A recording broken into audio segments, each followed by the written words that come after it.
Good morning. The Bible reading for this morning is Psalm 16, and I'll be reading from the ESV translation. Let us hear the word of the Lord. Preserve me, O God, for in you I take refuge. I say to the Lord, you are my Lord. I have no good apart from you.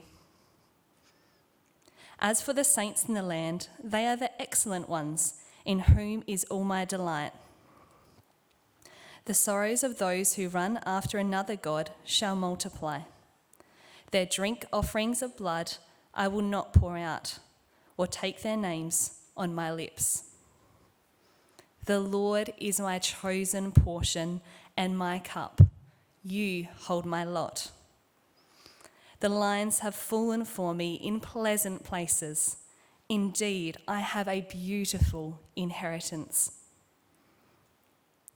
I bless the Lord who gives me counsel. In the night also my heart instructs me.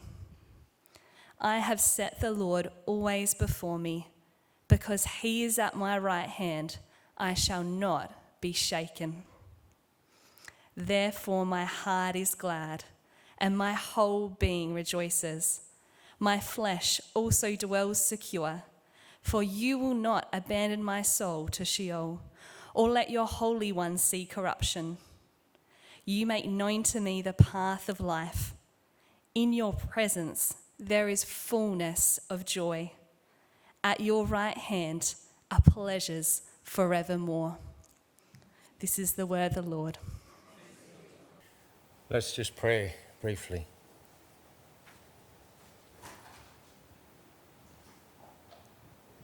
Preserve me, O God, for in you I take refuge. Preserve us, O God, for in you we take refuge. Almighty God, to whom all hearts are open, all desires known, and from whom no secrets are hidden, cleanse the thoughts of our hearts by the inspiration of your Holy Spirit, that we may perfectly love you and worthily magnify your holy name. Through Christ our Lord. Amen. We're still in book 1 of the Psalms, which we noted a few weeks ago, begins with the blessed man, singular in Hebrew, whose delight is in the law of the Lord. And there's only one other man spoken of in the whole of Scripture whose delight was to be in the law of the Lord. And that man's name was Joshua, Yehoshua, Yeshua. In Joshua, there was an if. If you delight yourself in the law of the Lord, then you will flourish in the land. But with this man, the man who begins the Psalms, the whole of the book of Psalms, there's no if. He is the one who delights in the law of the Lord. And he's surrounded by the wicked, many, the scornful, many, the sinful, many. And yet by the end of Psalm number 1, there's a congregation of the righteous. How does that happen? Psalm 2 tells us, because we are called to kiss the Son, lest he be angry with you and you perish in the way. Remember, there's only 2 ways in this life. But for those who kiss the Son, by God's grace, they are enabled to take refuge in him. And that's our word for today. We're still in book 1 of the Psalms. You've got some teaching notes there somewhere on your pew. They should be visible. You won't need to be locked into those today, you'll be pleased to know. But do use them to inform and support your Bible study this week, because believe me, the 16 instances of the word korsor in Hebrew, that is refuge in English, in book 1 of the Psalms, are so worth studying intentionally. 4 of those Psalms begin with, like the one we read this morning, Blessed are those who take refuge. Preserve me, O God, for in you I take refuge. 3 of those psalms finish with people taking refuge in him. 2 of those psalms, including Psalm 18, the word refuge, the concept of taking refuge in him, occurs twice in the body of those psalms, along with, in Psalm 18, the word shield.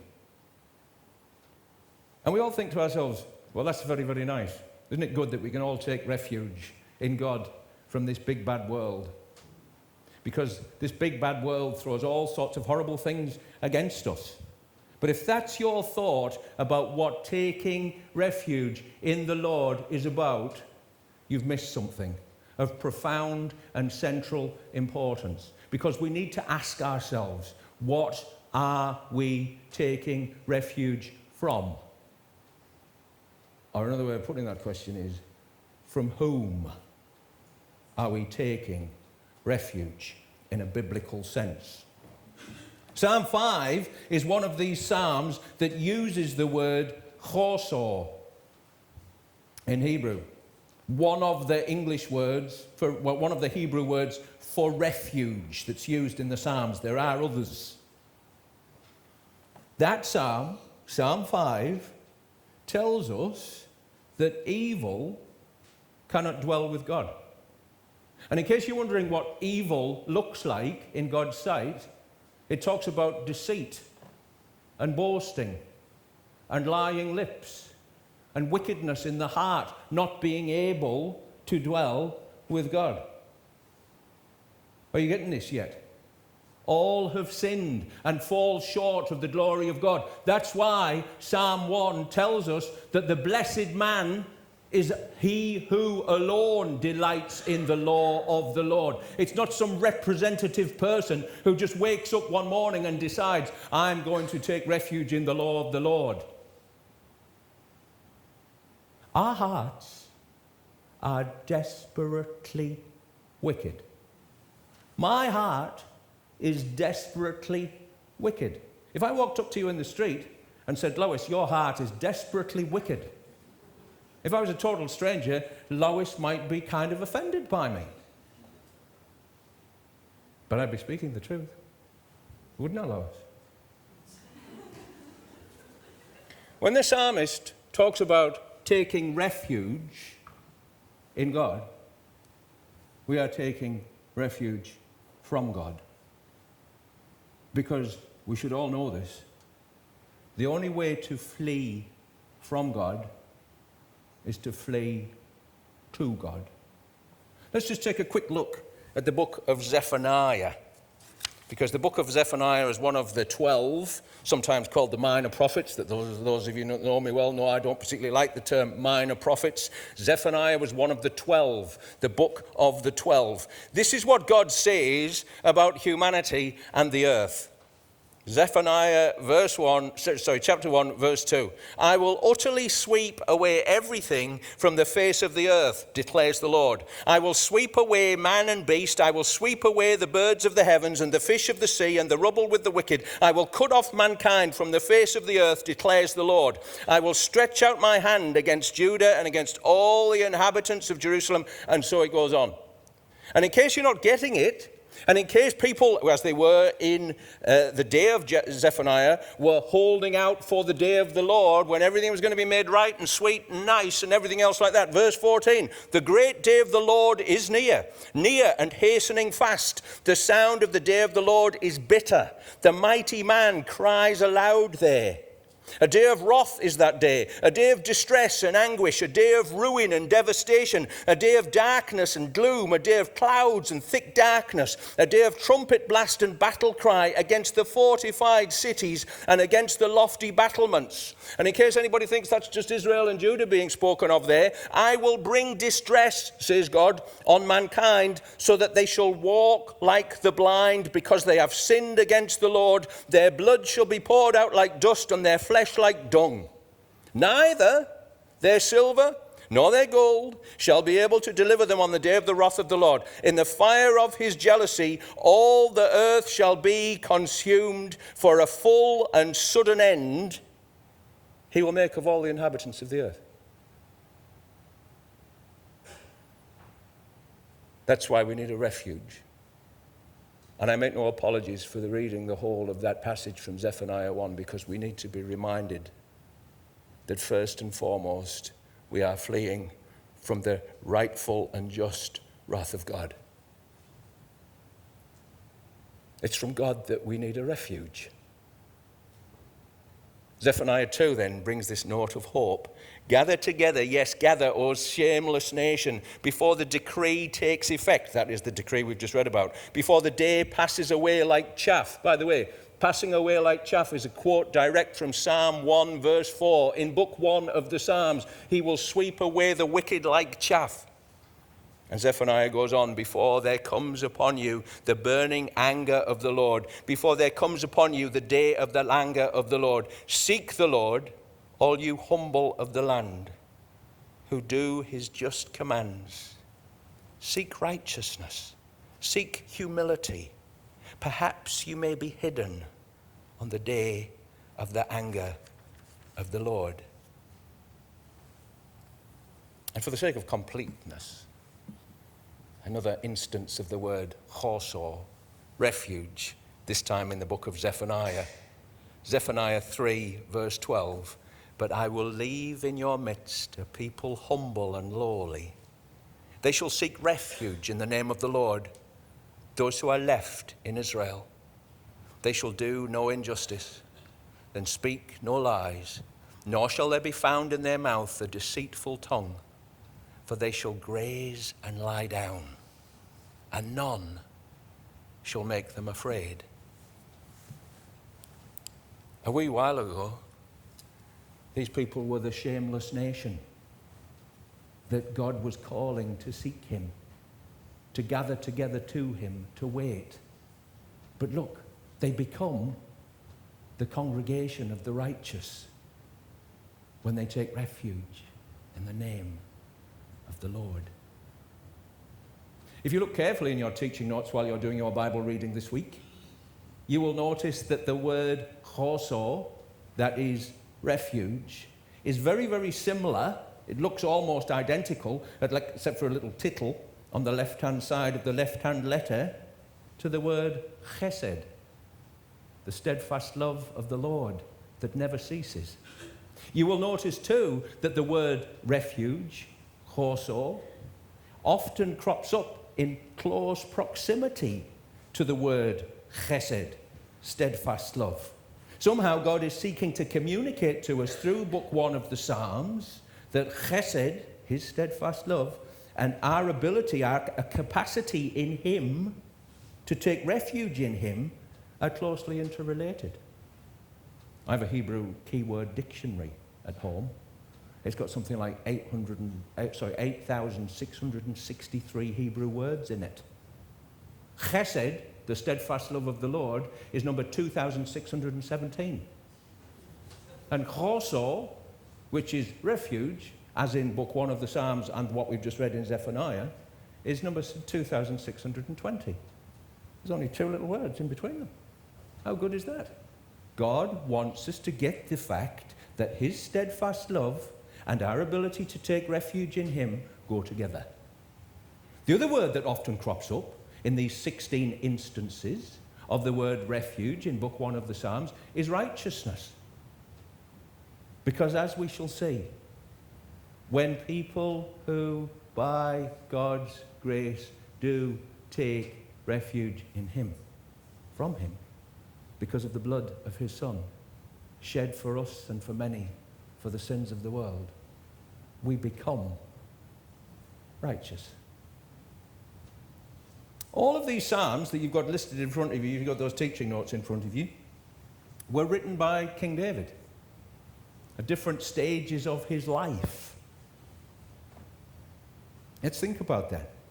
Let's think about the man who was so focused on refuge and steadfast love and righteousness. He's looking after the sheep while his more important brothers are out at the war. Only they're not doing any fighting. They're just facing up to the enemy most mornings while this great big giant comes out. And so David's father, Jesse, sends David off to feed these brave soldiers. And he gets there with his cheeses and his bread and his wine. And he's thinking, hang on, I know this is a war, but there's not a lot of action. But what do his brothers say to him? What are you doing here? And you know, he gets that reaction throughout his life, does David. He kills Goliath. And then the women start singing a song. And Saul's aggrieved by this song. Saul, whom David loved with the love of God, is aggrieved because he's jealous because David's killed his tens of thousands in the song. And for no fault of David's own, Saul starts throwing spears at him. He's a man who from a young age needed a refuge. His marriage wasn't much better. We've had a reference to marriage and how they fail already this morning. Praise God that divorce and failed marriages are not the unforgivable sin. Because if they were, David would be in a real state. Michal, his first wife, given to another, then despising him when he calls her back, mocking him, and so on and so forth. He saves the Ziphites from the Amalekites and the Philistines. And how do they reward him? Saul, David's here. He's in that stronghold up on the cliff. If you're quick, you'll get him. And so it goes on. His one friendship with Jonathan, whom he loved with a love greater than that of women, is taken from him because of the jealousy and the cruel ambition of Saul, who's determined, apart from God's help, to be king at all costs. His family life.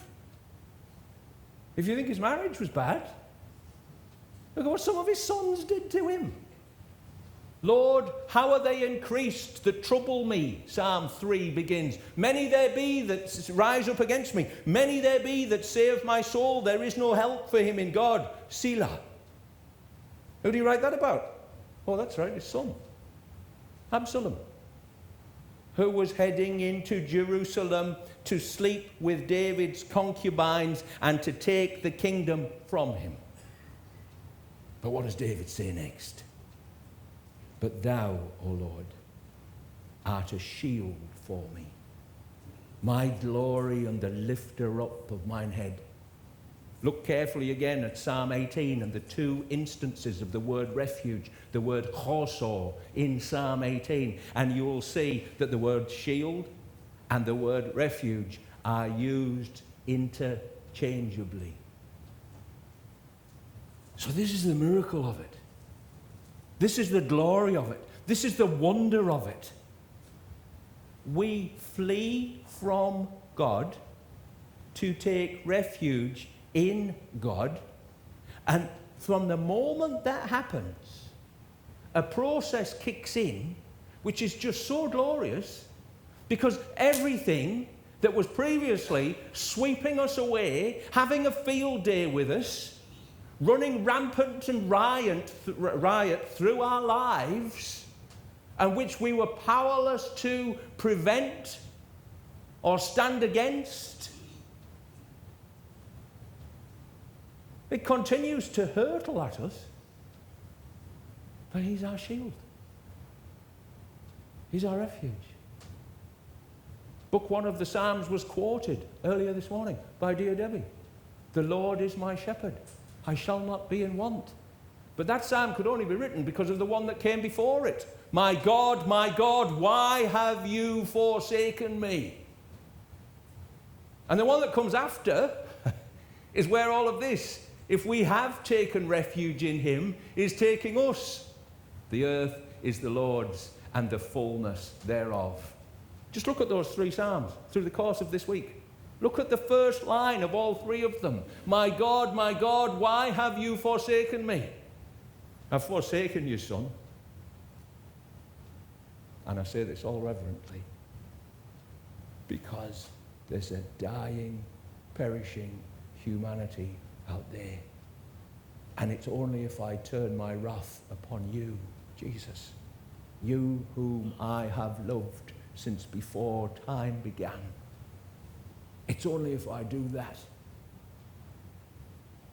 that they will find us to be their shepherd. And then the earth is the Lord's, and the fullness thereof. Excuse me, I need some water.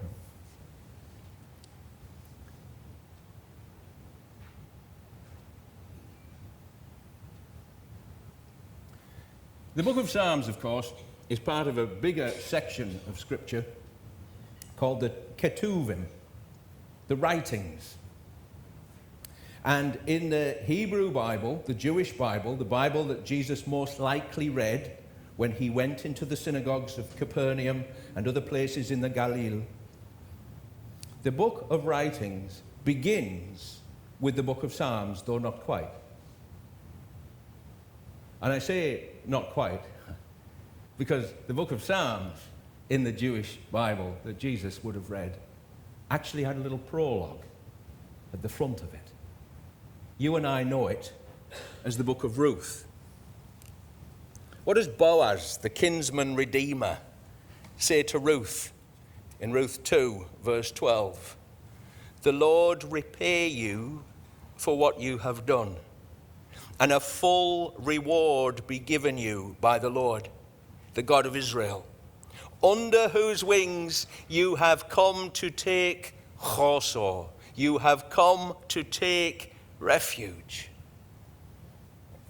Elsewhere in the writings, in the Ketuvim, we read in Proverbs 14, verse 32, the two ways that Psalm 1 and 2 speak of. Proverbs 14, verse 32. The wicked is overthrown through his evil doing, but the righteous finds refuge in his death.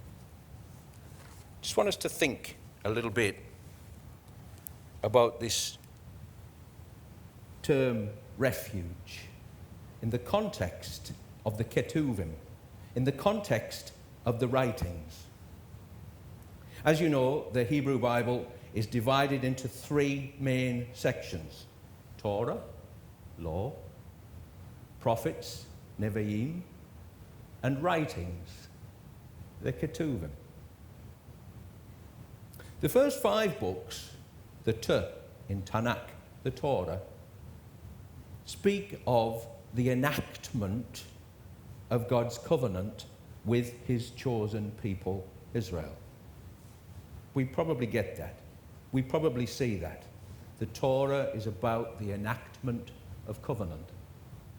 The next section, the Nevi'im, the prophets, major and minor, is about the enforcement of God's covenant. Every single one of the Hebrew prophets was calling the nation back to God's character, spoken forth, held forth to them in the law, and spelling out the consequences if they did not turn back. Enactment of covenant, enforcement of covenant. When we get to the writings, we get to the enjoyment of covenant. The reason why the book of Ruth precedes the book of Psalms at the beginning of the Ketuvim is because this is what life is meant to look like in God's kingdom, in God's provision. There's a place for everyone. There is steadfast love manifested between people as well as to God, or rather manifested between people because people are receiving the steadfast love of the Lord that never ceases. And in case you're thinking, well, what's that got to do with us, Philip? We are New Testament Christians. I put to you that the structure of the New Testament is identical to that of the Old. Remember we said the 5 books of the Torah, the enactment of covenant. What are Matthew, Mark, Luke, John, and Acts about? They're about the enactment of the new covenant. What are the Pauline epistles about? The letters to the churches. They're about the enforcement of that covenant upon stubborn fallen humanity, even in the church of God. That's why Paul has to rebuke the Christian church so often. But for every rebuke, there's a reminder that they are in Christ. In other words, that they've taken refuge in the God of Israel by the power of the blood of Jesus. And then the third section of the New Testament, just like the writings in the Old, is all about enjoyment of the new covenant. Read Peter, read James, read 1, 2, and 3 John, read Jude, read the book of Revelation. It's about us enjoying what it means to have taken refuge and to be righteous in Christ.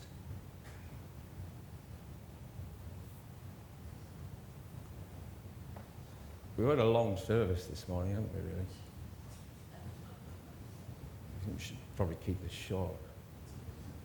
So let's go back to Proverbs 14, verse 32. Remember, Proverbs, like Psalms, like Ruth, is part of the Ketuvim.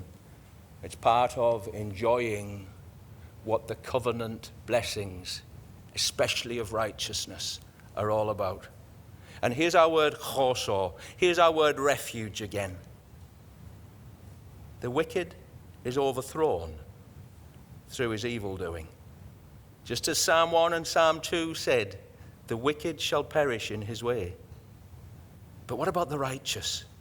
But the righteous finds refuge in his death. Henry Francis Lyte wrote one of the most famous hymns in the English language. He didn't live very long, didn't Henry Francis Lyte, and he nearly didn't live that long, because he was born in 1793, and he went to glory less than 2 months after he wrote this hymn in 1847. And the reason he nearly didn't live that long is because his father was a ne'er-do-well. His father was very wealthy, a landowner, who quickly realised, I don't like marriage. I like hunting and fishing with my mates. So he abandoned his wife and salved his conscience by paying for a public schooling for Henry and his brother. Within a year, Henry's little brother was dead. Mother followed not long afterwards. So Henry Francis Lyte is abandoned to the world, essentially, to all intents and purposes, though his schooling's still being paid for, an orphan. He had a schoolmaster who was a Christian, one who had taken refuge in God, from God. And this schoolmaster recognized two things about Henry Francis Lyte. Number one, this kid's going to be dead soon if we don't help him find a way to express what's going on in his soul. So he taught him to play musical instruments, and he taught him to sing. And Henry Francis Lyte had a gift for music. So at the age of 16 or 17, he was apprenticed, as it were, to a vicar in modern-day Ireland. This vicar was not a believer. This vicar was not a righteous man. This vicar had not taken refuge in the Lord. And within a year of Henry Francis Lyte becoming his assistant, this fella's on his deathbed. And Henry, young Henry, still only 17 or 18, is sat by this vicar's side, and the vicar says to him, "Where is hope?" And Henry didn't know the answer, because he looked back on his own life and there was no hope except for his musical abilities. And the fella died, as far as we know, apart from Christ. His next curacy, that's what they call them in the Anglican Church, was in Marazion, Cornwall. Repeat the story, except for one vitally important detail. He's still only about 20-something. He goes to apprentice this vicar in Marazion in Cornwall, beautiful part of the world if you've ever been there. And within a year or two, the vicar's on his deathbed.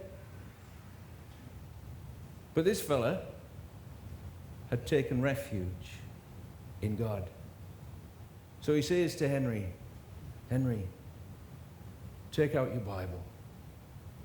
Read that passage in Luke's Gospel where the two disciples are walking the road to Emmaus and Jesus appears to them on the road and they don't recognize him to start with until they've broken bread together.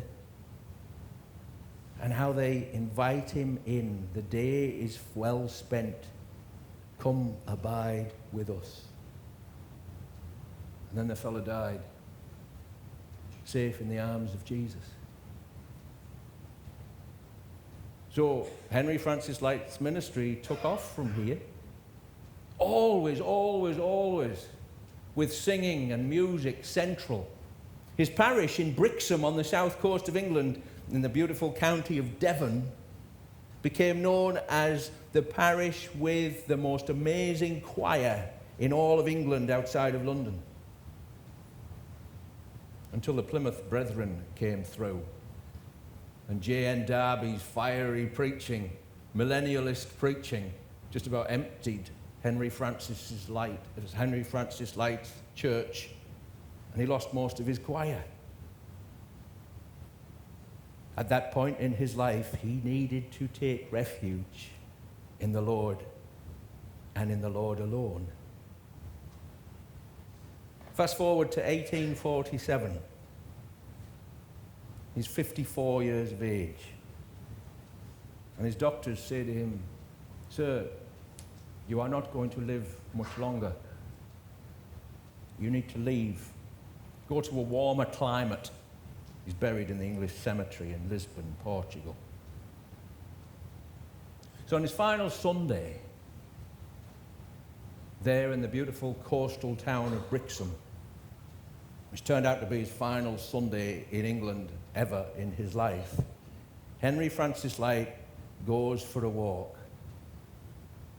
And no doubt he was meditating on what it had meant for him to take refuge in the Lord, to flee from the wrath of God, somewhere between the age of 18, when the first vicar died, and 22 or 23 when the second vicar died.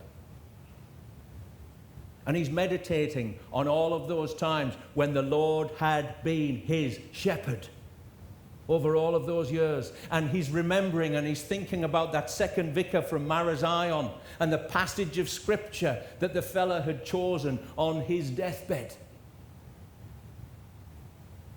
And when he got back to Brixham that afternoon, he decided they were going to have an evening communion service.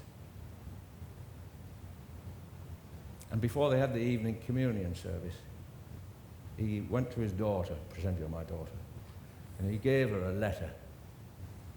And he said, "Daughter, that's my legacy to the world and to the church. And remember, we're thinking about what it means to take refuge in him, and how those who take refuge in him become the congregation of the righteous, whereby God's righteousness, his steadfast love, his mercy starts to flow through them like a stream that cannot be stemmed." And off he sailed to Portugal, did Henry. And actually, he was sailing to glory. And you know what was in the envelope, don't you? Because we're going to sing it in a moment. My God, why have you forsaken me? Becomes the Lord is my shepherd, and I shall not, David, ever be in want. Becomes the earth is the Lord's, and the fullness thereof. Because the earth shall be filled with the knowledge of God, as the waters cover the sea. No wonder Psalm 2 which, as we noted last month, is actually the second part of Psalm 1 and 2, closes with these words: "Kiss the Son, lest he be angry, and you perish in the way. For his wrath is quickly kindled." People so need to hear that message today, folks. And the only individuals that are going to tell them, as Debbie pointed out to us earlier, is those of us that have taken refuge in him. For blessed are all who take refuge in him.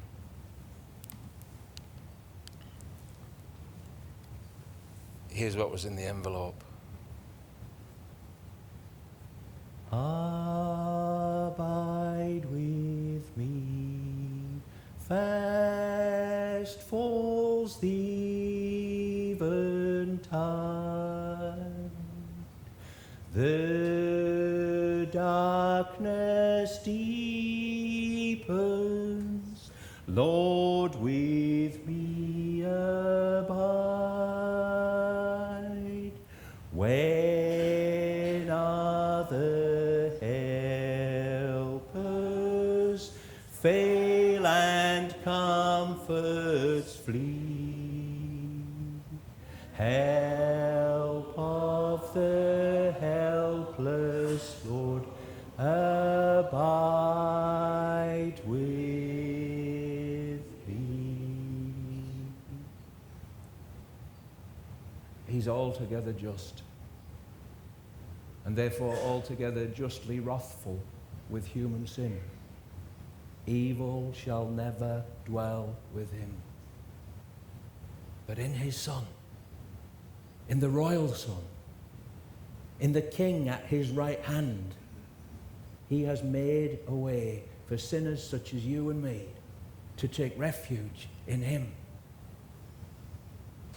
And not just to stay in that refuge like cringing kind of, oh, it's dark and scary out there,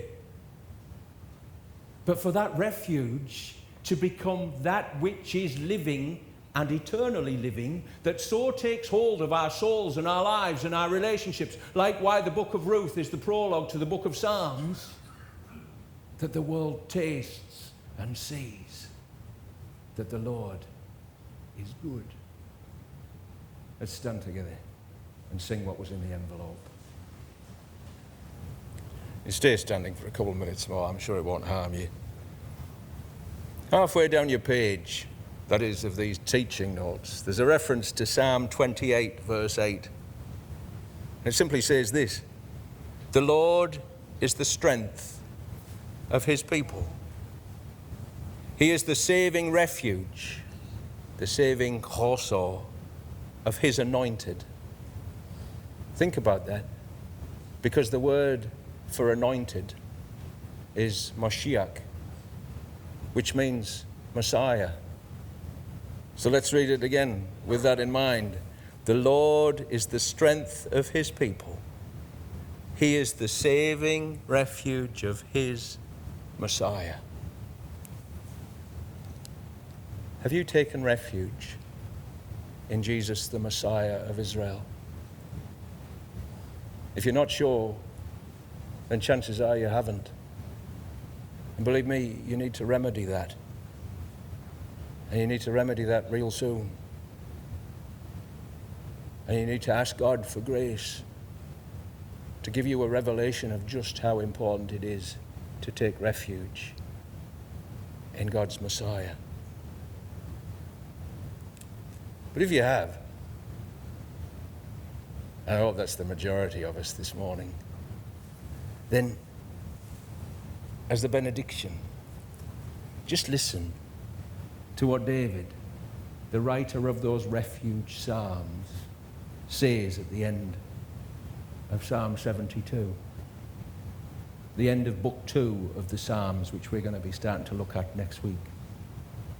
He says, not of himself, but of God's anointed, of the Messiah, of Jesus, the Good Shepherd. He says, long may he live. May gold of Sheba be given to him.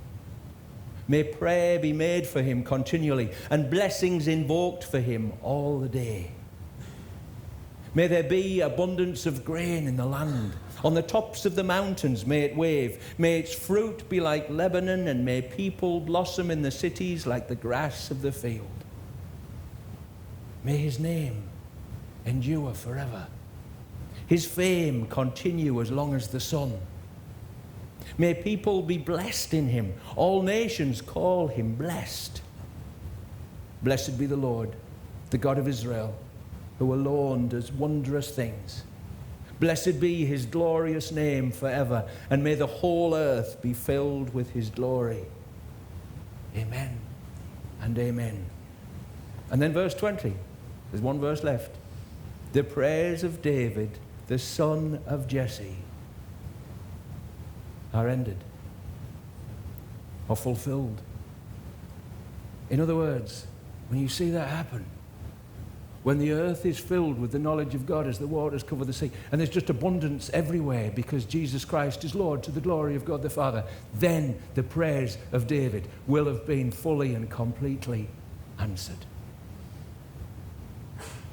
And so may the grace of our Lord Jesus Christ and the love of God and the fellowship of the Holy Spirit be upon you and remain with you and be waxing strong within you and through us and through all of us, now and forever, world without end. And all God's people said, Amen. Let's have a cup of tea or something, shall we?